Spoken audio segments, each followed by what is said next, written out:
Welcome back to the Talk Maniac. Imagine this, the Soviet Union collapsed almost overnight, ending the Cold War. Many Americans celebrated what looked like a victory. Now fast forward to 2025 and a different superpower, China. Could the US repeat that story?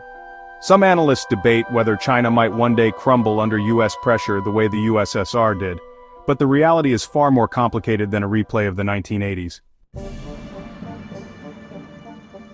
Today's US-China rivalry involves a much bigger economy, global trade ties, and a very different political landscape.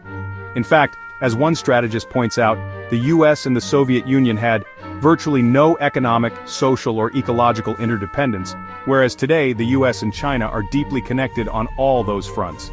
In this video, we'll explore why Cold War playbooks don't fit today's world, mixing history, current geopolitics, and strategy to explain why China 2025 is not Soviet Union 1989. To see why a repeat is unlikely, first recall what happened in the Soviet collapse. At the height of the Cold War, the USSR was a huge nuclear-armed empire spanning Eastern Europe and Asia. By 1991, it was the largest country in the world with more than 290 million people and tens of thousands of nuclear weapons. Yet within a year, it was gone. How? Soviet economic growth had stagnated under rigid central planning. They spent vast amounts on a military and space race with the US, while key industries lagged and consumer goods were scarce. Internal reforms like Gorbachev's glasnost and perestroika opened the door to criticism and unrest. In short, the USSR just ran out of steam from within. Analysts often point out that it wasn't US bombs that did it, but rather the errors and weaknesses of the USSR themselves. American Cold War strategy known as containment tried to block Soviet influence, but in practice the Soviet regime simply sank under its own weight. Key factors in the Cold War included Soviet overextension and bureaucracy, a poor economy, and a hardline ideology. The alliances were clear. The US led NATO and had friendly states, while the USSR had the Warsaw Pact. Each superpower had strong backers and fronts in Europe and elsewhere. Crucially, the US and USSR barely traded.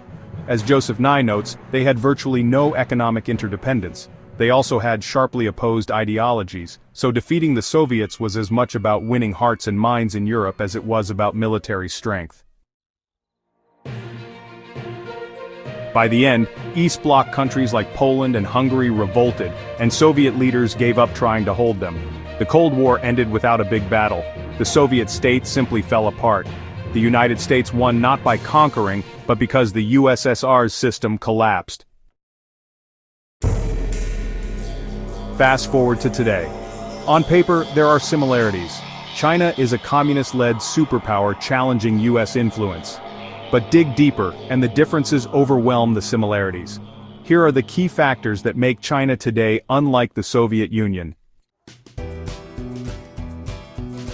Economic scale and ties. China's economy is now massive and globally integrated.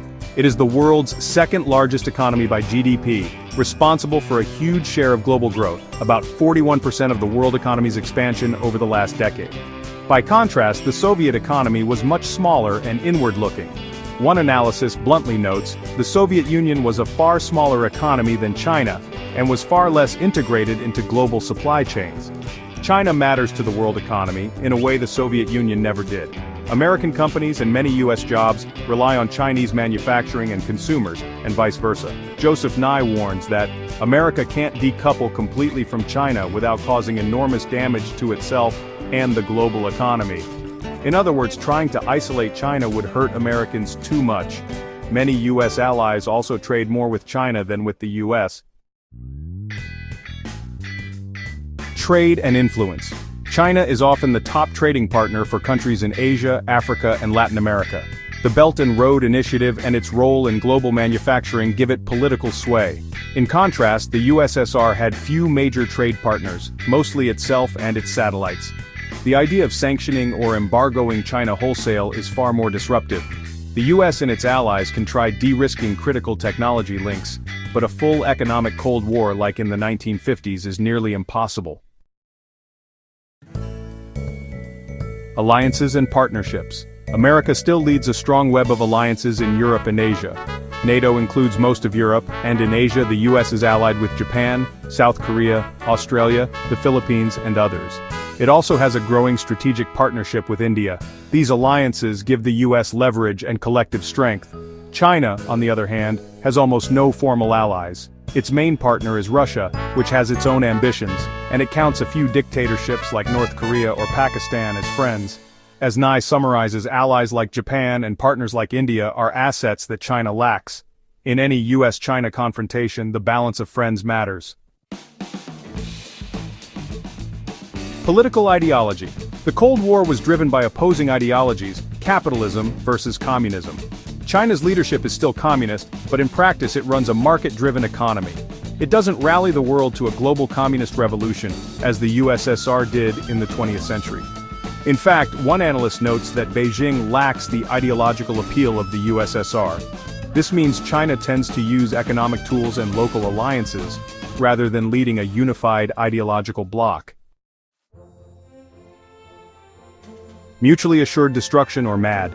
Both the US and China have nuclear weapons, making any direct military war extremely dangerous. During the Cold War, neither side wanted World War III. The same logic holds now. As one defense analyst puts it, the world has acceded to the brutal logic of mutual assured destruction, and major powers avoid direct war because of nuclear risk.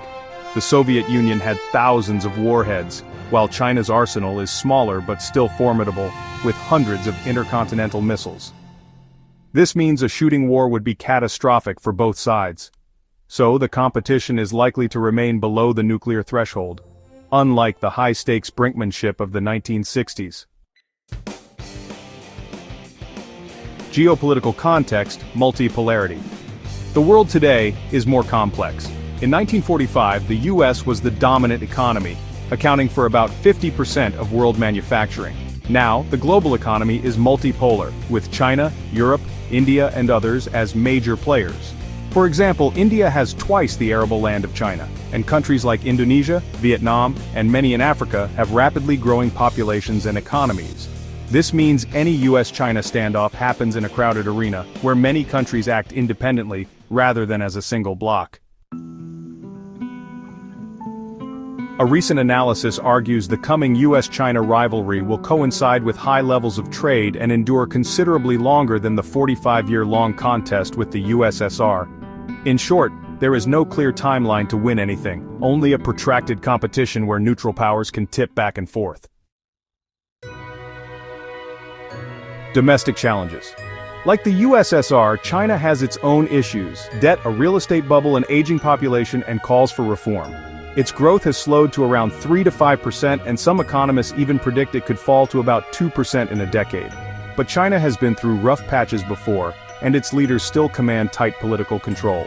Unlike Gorbachev, Chinese President Xi Jinping is not pushing political liberalization. If anything, he's tightened the party's grip. One analysis warns that only if China opened up dramatically would it risk unrest, something Xi is unlikely to allow.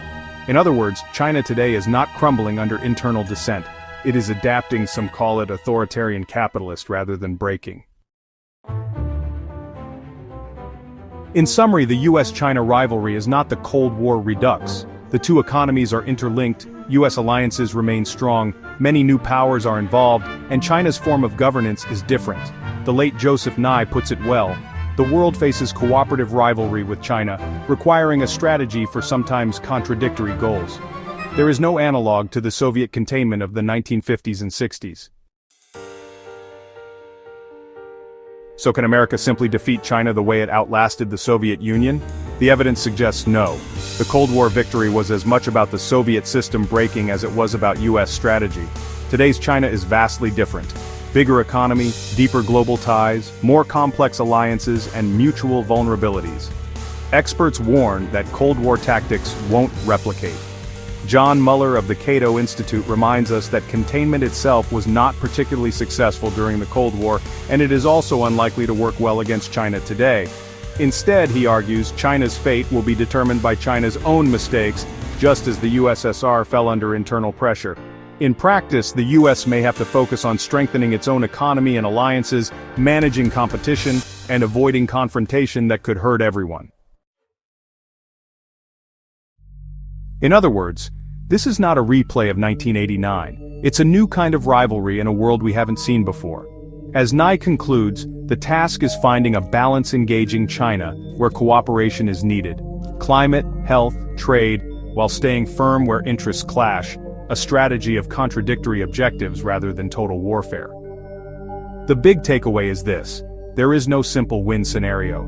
Beijing's rise can't be checked by copying Cold War playbooks. It will require patience, strategy, and frankly, a willingness to see the world as it is today, not as it was.